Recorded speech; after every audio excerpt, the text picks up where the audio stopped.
Ladies and gentlemen, this RedGameTech.com video, we have some news from Microsoft. They're going to be investing $700 million on a data center with the intention of improving their cloud-based services. This will not only extend to their services such as Windows Azure, but also to, of course, the upcoming Xbox One console, which of course will be using cloud-based computing.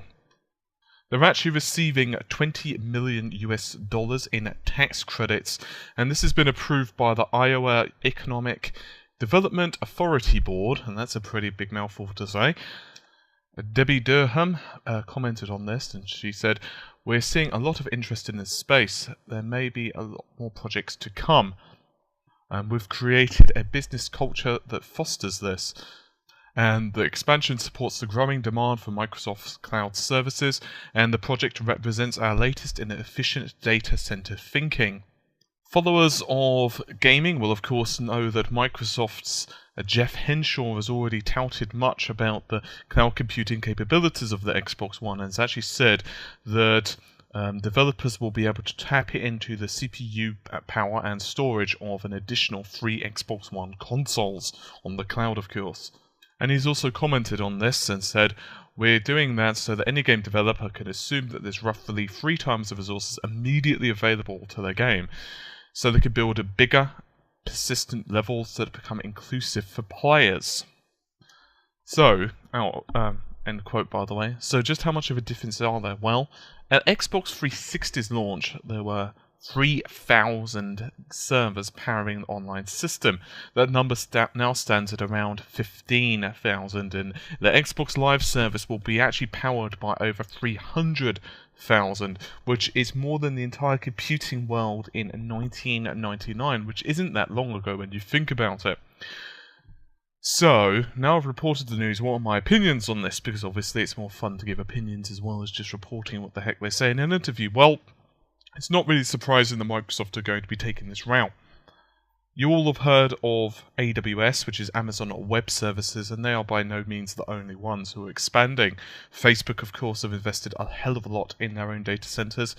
And then you've got services like Cloudflare as well.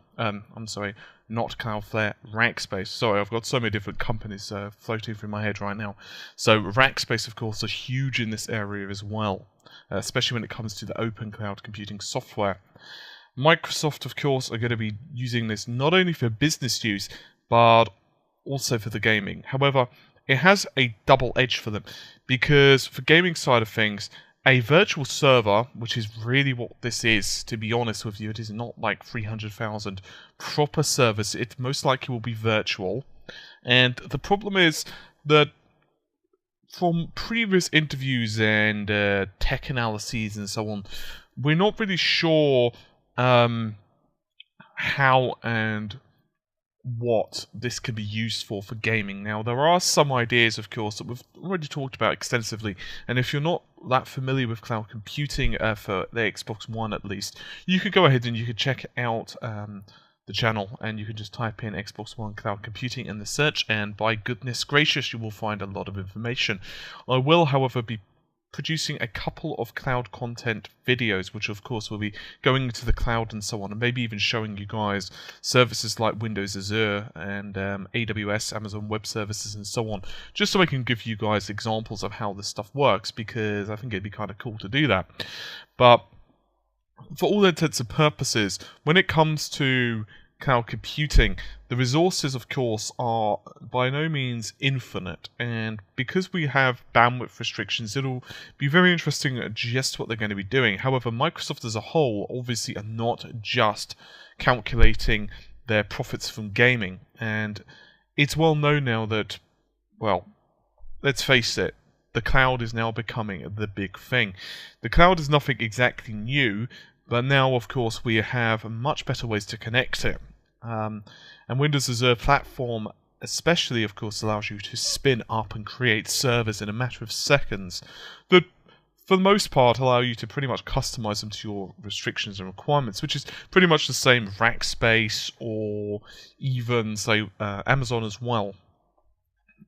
One of the keys here, most likely as well, is they want to add in a lot of redundancy and a lot of fault and power interruption contingencies. One of the reasons I actually chose Iowa is because the state, from what I'm reading, actually has really good infrastructure when it comes to power and well, everything that's really a data center requires.